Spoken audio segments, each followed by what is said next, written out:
രാവിലെ തന്നെ പഞ്ചസാര തീർന്നതിന് നെവിനും അനുവും തമ്മിൽ അടിയാണ്. അനു ഇപ്രാവശ്യം കിച്ചണിലാണ്. അപ്പൊ നെവിനും അനുവും കൂടി ഭയങ്കരമായ അടിയാണ്. അതായത് നെവിനാണ് പഞ്ചസാര എല്ലാം കഴിച്ച് തീർക്കുന്നതെന്ന് പറഞ്ഞിട്ടാണ് അനു ബഹളം ഉണ്ടാക്കുന്നത്. ഫസ്റ്റ് കളിച്ച് ജയിച്ചതിന് അവിടെ യോഗട്ട് കിട്ടി. അത് ആര്യൻ ഇഷ്ടപ്പെട്ട ആൾക്കാർക്ക് മാത്രം കൊടുത്തു എന്ന് അനീഷിന് പരാതി. അങ്ങനെ അവിടെ ആകെ അലമ്പ്. രാവിലെ തന്നെ ഫുഡിനായിരുന്നു അലമ്പ്. എന്നിട്ട് പിന്നീട് ആര്യൻ കൊണ്ടുവന്ന് അനീഷിന്റെ വായിൽ ഇങ്ങനെ കൊണ്ടുവന്ന് വെക്കാൻ ശ്രമിക്കുന്നുണ്ട്. പക്ഷെ അനീഷ് വാ തുറക്കുന്നേ ഇല്ല.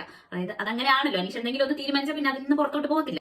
എന്തായാലും ഈ വീക്കില് ശരത്താണ് ക്യാപ്റ്റനായിട്ടുള്ളത്. സ്വേച്ഛാധിപതി ആവാനുള്ള ടാസ്കില് 6 പേരെ തെരഞ്ഞെടുക്കാൻ പറഞ്ഞപ്പോൾ അവർക്ക് എല്ലാ കണ്ടസ്റ്റൻസും വോട്ടിന്റെ അടിസ്ഥാനത്തിൽ 6 പേരെ സെലക്ട് ചെയ്തു. അതിൽ അനീഷ് ഉണ്ടായിരുന്നില്ല. അതിനും അനീഷ് അടി. അതായത് എല്ലാ ടാസ്കിലും അനീഷിന് ഫസ്റ്റ് വേണം. അതെന്താ സ്വഭാവമാണ്? അതായത് ഓരോരുത്തർക്ക് ഇഷ്ടപ്പെട്ടതല്ലേ അവർ സെലക്ട് ചെയ്യുള്ളൂ. അപ്പൊ അനീഷിന് തെരഞ്ഞെടുത്തില്ല എന്നുള്ള പരാതിയിലാണ് പിന്നെ അവിടെ. അപ്പൊ 6 പേരിൽ ഉണ്ടായിരുന്നത് ജിസേല്, ഒനിയൽ, നെവി, ഇവർ ഒരു ടീം.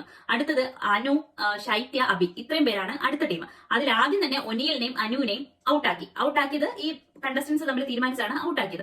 അപ്പൊ ഔട്ടാക്കിയപ്പോൾ ഈ ഔട്ടായ ആൾക്കാരുടെ ഫോട്ടോ കത്തിക്കാനുണ്ടായിരുന്നു. ഒനിയലിന്റെ ഫോട്ടോ ആദ്യം കത്തിച്ചു. അത് കഴിഞ്ഞിട്ട് അനുവിന്റെ ഫോട്ടോ കത്തിക്കാൻ എടുത്തപ്പോൾ അനു ഭയങ്കര ബഹളം. എന്റെ ഫോട്ടോ അങ്ങനെ ആരും കത്തിച്ചിട്ടില്ല, ജീവിച്ചിരിക്കുമ്പോൾ ഫോട്ടോ കത്തിക്കാൻ പാടില്ല, അങ്ങനെ പറഞ്ഞ അനു ഭയങ്കര ബഹളം, കരച്ചില്, ഒപ്പാരിയൊക്കെ വെച്ച് അങ്ങോട്ടും ഇങ്ങോട്ട് തേരപ്പല നടക്കുന്നുണ്ട്. ഈ ആഴ്ചത്തെ സ്വേച്ഛാധിപതിയായി തെരഞ്ഞെടുത്തത് നെവിനെയും ജിസേലിനെയാണ്. അവർക്ക് കുറെ പവർ, അതായത് ക്യാപ്റ്റന് തുല്യം അല്ല, ഏകദേശം ക്യാപ്റ്റനെ പോലെ ചെറിയ ചെറിയ പവറുകളൊക്കെ ഉണ്ട് എന്നാണ് പറയുന്നത്. പിന്നെ വേറൊരു സംഭവം കൂടി ഉണ്ട്. ആദിലയും നൂറയും ഒറ്റ കണ്ടസ്റ്റന്റ് ആയിട്ടല്ലേ വർക്ക് ചെയ്തുകൊണ്ടിരുന്നത്. ഇനി മുതൽ 2 കണ്ടസ്റ്റന്റ് ആയിരിക്കും അവര്. ഈ സ്വേച്ഛാധിപതിമാർക്ക് 2 പേരെ ഡയറക്റ്റ് എവിക്ട് ചെയ്യാം. അത് അവർ 2 പേര് സെലക്ട് ചെയ്തത് ഒന്ന് ആദിലയും പിന്നെ അടുത്തത് അബിയെയാണ് സെലക്ട് ചെയ്തത്. കാരണം അവര് എങ്ങനെ ആയിരിക്കും പുറത്ത്, അവർ ഇതുവരെ ഇതിലൊന്നും വന്നിട്ടില്ലാത്തതുകൊണ്ട് പുറത്ത് എങ്ങനെ ആയിരിക്കും രക്ഷപ്പെടുമോ, അതേ നിക്കോ, എങ്ങനെ പോകുമോ എന്താണെന്ന് അറിയാൻ വേണ്ടിയിട്ടാണ് എന്നാണ് നെവിൻ പറഞ്ഞത്. പിന്നെ 7 പേരെ സെലക്ട് ചെയ്ത് 7 പേർക്ക് മാത്രമേ മറ്റുള്ളവരെ എവിക്ട് ചെയ്യാൻ പറ്റുള്ളൂ. ഈ 7 പേരെ സെലക്ട് ചെയ്യുന്നതും സ്വേച്ഛാധിപതിമാരായിരിക്കും. അപ്പൊ അവരെ കുറച്ച് 7 പേരെ സെലക്ട് ചെയ്ത് അവർ വഴി കുറച്ച് ആൾക്കാർ ഈ പ്രാവശ്യം നോമിനേഷൻ. ഇന്ന ആൾക്കാർ ബിന്നി, രേണു, നൂറ, ഒനിയൽ, ആര്യൻ, ആദില, അബി, ഇത്ര ആൾക്കാരാണ് വന്നിട്ടുള്ളത്. ഞാൻ പറഞ്ഞില്ല ആ 7 പേർ.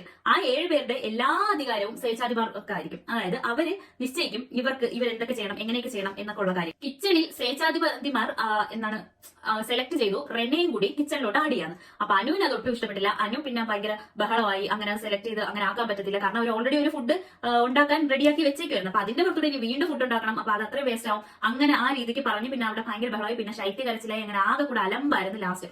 പിന്നെ ഇന്ന് വേറൊരു സംഭവം ഉണ്ടായി, നമുക്ക് ഇമോഷണലി ഭയങ്കരമായിട്ട് ടച്ച് ചെയ്തൊരു സംഭവം ഉണ്ടായി. അതായത് ബിന്നിയുടെ വെഡിങ് ആനിവേഴ്സറി ആണ്. അപ്പൊ ബിന്നിക്കും ആദിലയുടെ ബർത്ത്ഡേക്കും, അതായത് ഇന്നലെ ആയിരുന്നു ആദിലയുടെ ബർത്ത്ഡേ. അപ്പൊ ഈ 2 കാര്യങ്ങൾക്കും 2 കേക്ക് ബിഗ് ബോസ് കൊടുത്തു. എന്നിട്ട് ആദിലയുടെ ക്ലോസ് ഫ്രണ്ട്സിന്റെ വിഷ്വൽസും കാണിച്ചു, വിഷസ് ആയിട്ട് അറിയിക്കുന്ന കുറച്ച് വിഷ്വൽസ് കാണിച്ചു. പിന്നെ ബിന്നിയുടെ ഹസ്ബൻഡിന്റെ വോയിസ് റെക്കോർഡറും കേൾപ്പിച്ചു. അങ്ങനെ അതൊക്കെ കണ്ടിട്ട് ഭയങ്കര ഇമോഷണലി ഭയങ്കര വീക്കായിട്ട് നിൽക്കുന്ന ഒരു ഇതിലാണ് ഇന്നത്തെ ക്ലൈമാക്സ്.